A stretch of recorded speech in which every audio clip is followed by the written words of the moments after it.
Okay, welcome back. This is Ear Training Harmonic Context Part 5. Now we're going to do the minors. Let's practice the minors. We have different parameters now for the minors. It just has a different sequence to it. And we're going to be doing natural minor. And the 1-4-1-5-1 sounds different. It's really beautiful.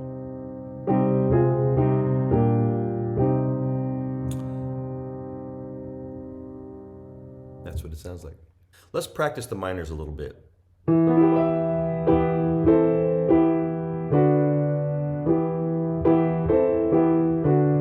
So you're thinking your pop-up menu is...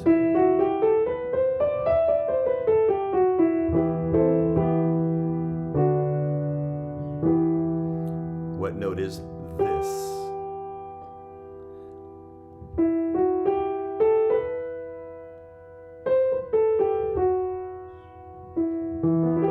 It's the third.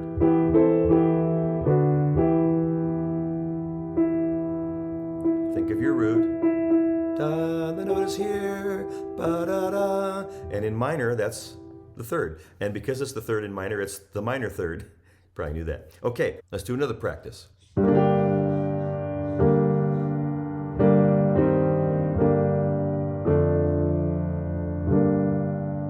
Notice that the natural minor has a minor 5 chord. It doesn't become major until we use the reference or the influence of the harmonic minor scale, which raises the 7th, which makes the 5 chord major. That was covered in another lesson. But essentially, you call it a harmonic minor scale because it changes the harmony when you put the notes together from the harmonic minor scale. And when you raise the 7th in a minor scale, for instance, if you're in C, that note is the third of the G chord, so it makes the 5 chord major. It's a much stronger cadence that way. That probably happens. That happens a very high percentage of the time, but we're using the natural minor right now. So back to this one. Back to our practice. That's a very dark, beautiful chord. So what is this note?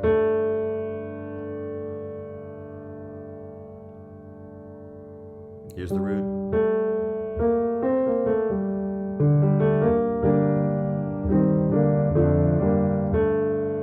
It's the second. Another practice.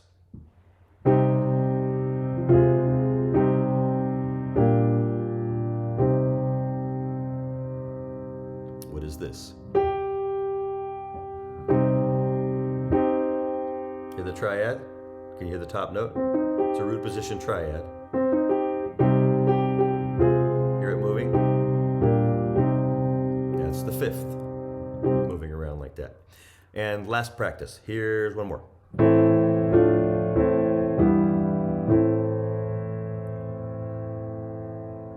Now you know exactly what I'm going to play.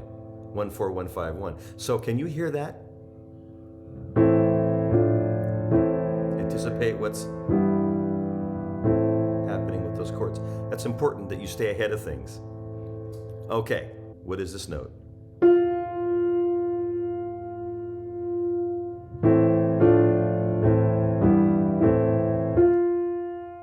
It's the 6th, minor 6th. Alrighty, let's try some. There are 10, and here we go.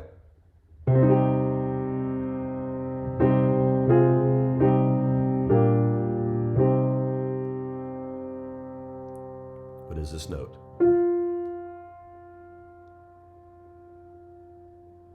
Okay, number 2.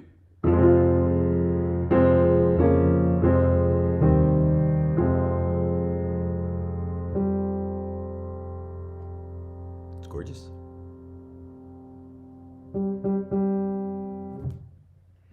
Number 3.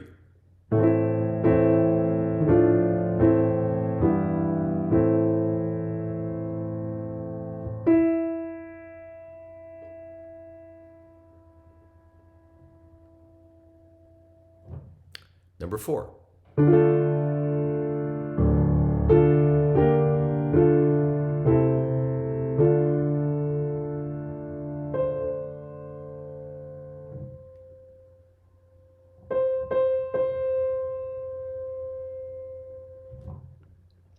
Number 5.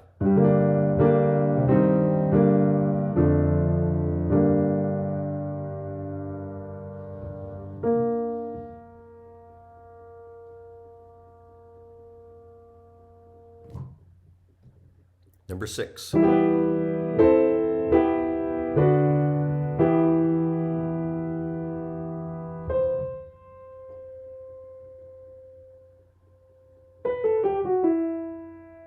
Big hint. Number 7.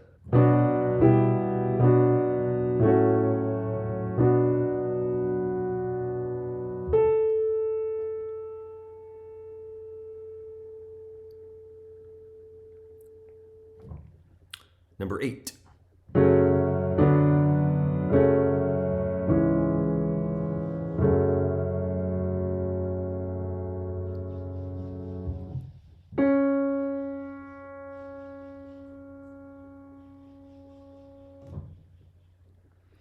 Number 9.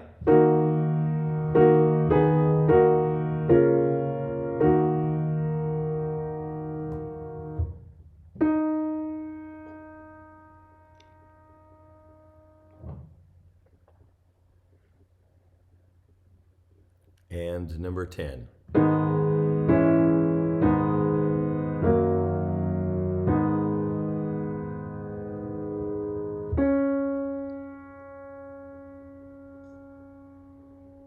Okay, feel free to go back, listen to them again as many times as you want to.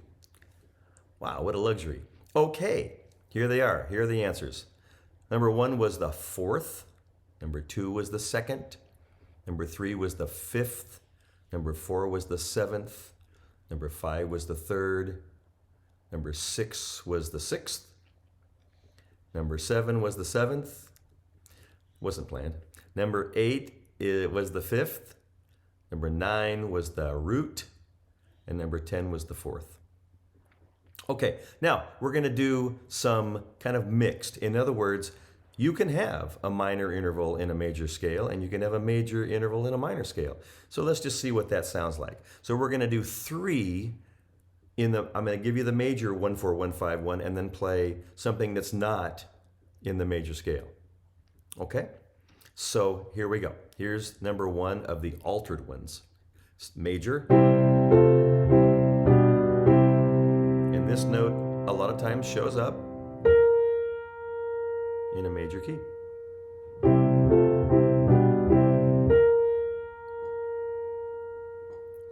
Okay, next one.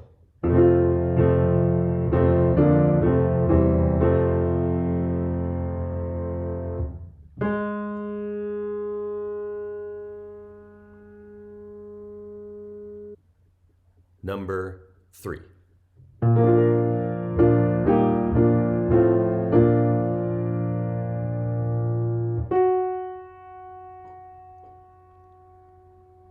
All right, the answers to those, the first one was actually the key of C. I played the minor 7th, or dominant 7th, if you will. The second one was key of F, and I played the minor 3rd. Kind of bluesy, okay? And then the third one was in the key of B flat. And I played a lot of songs do that.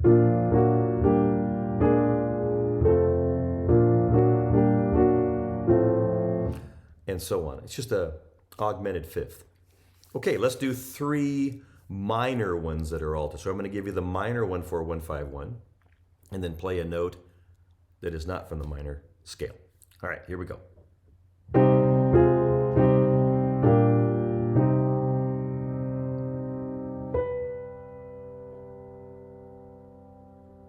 Check that dissonance out. Okay, number 2.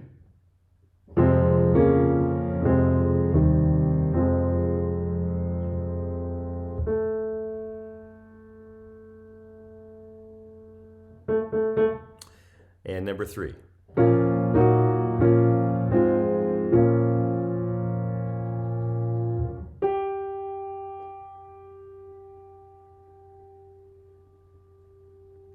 Alrighty, those 3, the first one was in the key of C, and I played the minor 14151, and then played the major 7.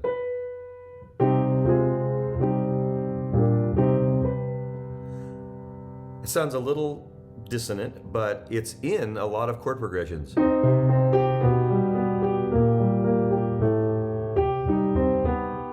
And when you do that, you have to call it a raised 7th or a sharp 7, because we expect to have a minor 7 in a minor key.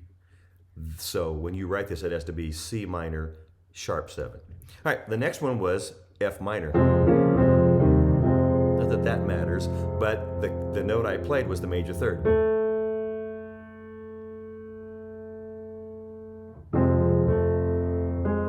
Minor to major, used all the time. Okay, and the last one was the 6th, kind of like the Dorian 6th, if you will. It's supposed to. So if that's happening in a song, you need to be aware of that, because if you play the right note, it's going to sound great. And if you play the wrong note, it's going to sound like a wrong note. The most important thing is that you know why it sounded great or not. So that's the whole story here. Okay, that's the end of our exercises for Ear Training Harmonic Context Part 5. Please join us for Part 6. So for now, this is Craig Faniani signing off for the Sacramento Jazz Education Foundation. Thanks for listening.